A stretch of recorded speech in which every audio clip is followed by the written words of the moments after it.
no es que los argentinos estuvieran del lado de las organizaciones armadas, no, pero lo que pasa es que el Estado se convirtió en terrorista. Exacto. El Estado tiene que combatir el terrorismo, no convertirse en terrorista. Eso fue lo que pasó en la Argentina. Por eso estos señores, yo creo que están reproduciendo, rescatando, recuperando todos los argumentos que los defensores de los genocidas utilizaron en la justicia para poder liberarlos de toda responsabilidad. Y está suficientemente probado. Totalmente. Que ha sido así. Además, Gustavo, Que dice, qué lindo verte hoy, porque Gracias, el recuerdo de gracias. Raúl sabes que siempre está presente, Sí, pero y el muchas afecto, gracias, ¿no? Gustavo. Y Sí. ahora vamos a hablar del presente, pero estando vos presente, recién Toto Ibáñez me preguntaba a mí, me decía, pero ¿y Ricardo? ¿Y de Raúl? ¿Cómo vivieron ustedes ese momento? Porque yo me acuerdo siempre, ¿no? Estracera nos los contó en vida, y Raúl que decía que se acostaba siendo presidente y no sabía si en esos momentos se levantaba siendo presidente, ¿no? Porque Claro. el poder militar estaba fuerte. Claro.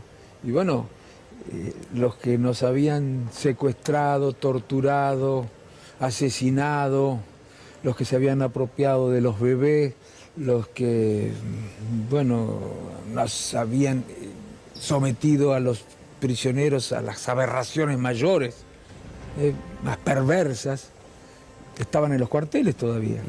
Hasta hacía 24 horas nos habían gobernado. Por supuesto que esto generaba muchísima incertidumbre acerca de lo que podía ocurrir. Yo diría, a ver, no estaba cerrado el capítulo de los golpes militares. No, para nada. No sabíamos qué era lo que podía pasar. Es más, intentaban negociar. Bueno, y hubo, claro, había muchos que creían que lo que estábamos haciendo no se podía hacer. Exacto. A ver, yo diría que,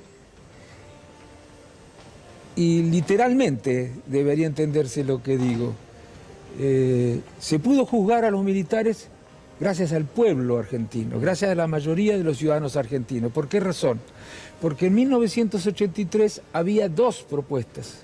Una que decía que no se podía derogar la ley de autoamnistía. Exacto. Y la otra que decía que sí se podía derogar la ley de autoamnistía. El pueblo tenía que decidir cuál de las dos propuestas interpretaba mejor su voluntad, su idea acerca de lo que había que hacer hacia adelante. Y votó al candidato de la Unión Cívica Radical, que decía que sí se podía derogar, que sí se podían anular esas leyes y por lo menos someter a la justicia de la democracia, sin vergüenza, que dicen que no fueron respetados los derechos de los criminales, de los asesinos, de los torturadores, a la justicia de la democracia, a los principales responsables, por lo menos, de lo que había sido la violación de los derechos humanos, plan sistemático de asesinato, muerte y violación de los derechos humanos. Después, cuando la correlación de fuerzas se modifica, bueno, se puede avanzar. A partir del siglo XXI se puede avanzar, y se avanzó.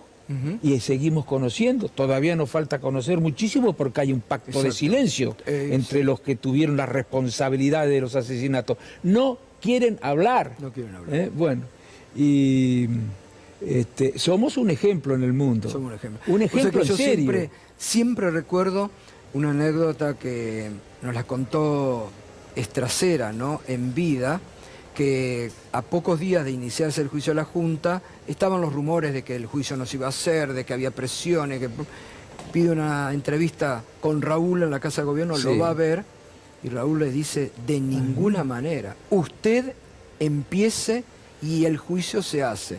Y cuando lo está despidiendo, le dice Raúl a Estracera, lo único que le pido, doctor, no se vuelva loquito. Estracera Sí. le dice, demasiado tarde, doctor. Bueno, y yo Pero creo- eso hay que contarlo, Pero, ¿viste? sí, Porque señor, y realmente- para que no se enojen los amigos del justicialismo, yo creo que la posición del justicialismo no debe ser interpretada como una concesión, como una claudicación. El justicialismo realmente no había medido bien, y no era fácil medir la correlación de fuerza. Es decir, no había medido bien el poder que tenía la democracia y el poder que tenía el partido militar. Y creía que si se intentaba juzgar a los principales responsables, podían volver los golpes militares. Y con ellos, la violación de los derechos humanos otra vez. Bueno, la sociedad tuvo un coraje extraordinario, que es un ejemplo para el mundo, más allá de las barbaridades que digan estos señores, no es que haya un relato en la Argentina, no. La justicia, Exacto. La justicia que exacto. no La justicia le garantizaron determinó, ellos claro. a las organizaciones armadas. Sí, sí. Y además hay infinidad de libros escritos como estos. ¿Cómo que no? Por ejemplo, el de Giussani, Montonero, La soberbia armada. No es que los argentinos estuvieran del lado de las organizaciones armadas, no, pero lo que pasa es que el Estado se convirtió en terrorista. Exacto. El Estado tiene que combatir el terrorismo, no convertirse en terrorista. Eso fue lo que pasó en la Argentina. Por eso estos señores, yo creo que están reproduciendo, rescatando, recuperando todos los argumentos que los defensores de los genocidas utilizaron en la justicia para poder liberarlos de toda responsabilidad. Y está suficientemente probado. Totalmente. Que ha sido así. Y además hoy, esta manifestación impresionante que se vivió hoy, le dice, la memoria no se negocia, Ricardo. No, y creo que está muy bien, porque este gobierno trata de, bueno, primero niega, es negacionista. Dice que lo de la década del 70 no existió, que no fue así. Y después además le quita validez a los juicios. Pretende acusar de parcialidad a los juicios. Pretende instalar la idea de que no se respetaron los derechos de los acusados. Eso es absolutamente falso. Hay infinidad de libros escritos de un lado y del otro. Totalmente. Así que nadie puede decir que no hubo oportunidad de escuchar todas las versiones. Y todo el mundo sabe lo que pasó en los 70, porque en aquellos años sí que había una sola versión. En aquellos años, desde el 76 al 83, sí que había una sola versión.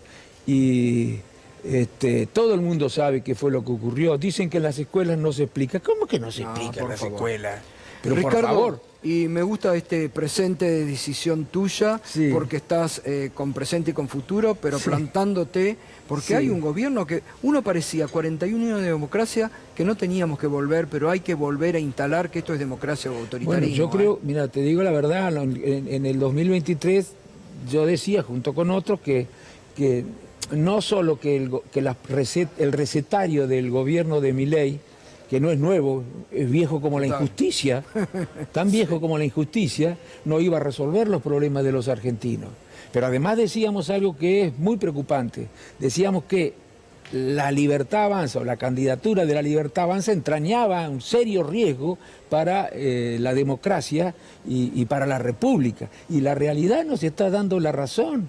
La realidad nos está dando la razón. Este señor Milei, él dice que quiere destruir el Estado y muchos repiten eso, y algo de eso hay, pero más que querer destruir el Estado, lo que quieren es destruir la democracia, porque para ellos, por razones económicas, porque para ellos es incompatible la economía funcionando con plenas libertades en democracia. La democracia, pero lo tienen escrito, no que lo estoy inventando yo. Los principales inspiradores, los principales filósofos, economistas, politólogos, pensadores que inspiran el pensamiento de Milei sostienen que la democracia es una amenaza para la economía. Hay que proteger a los mercados de la democracia. Bueno, este señor actúa como quien cree que la democracia es un inconveniente y no tiene ningún problema en ir reduciéndola cada vez más.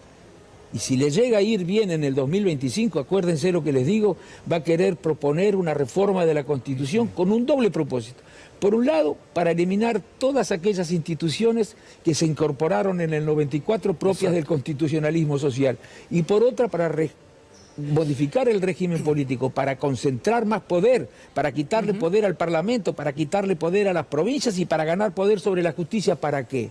Para llevar adelante un proyecto político muy autoritario, muy reaccionario y muy conservador. Espero que la sociedad se dé cuenta de las cosas antes de cometer el error de darle mayoría de nuevo en esta elección que viene. Yo creo que no va a tener mayoría. Bueno, de eso ya vamos a estar, tenemos tiempo para hablar, pero estás lanzado ya como candidato, absolutamente, recorriendo la provincia recorriendo y la tenés que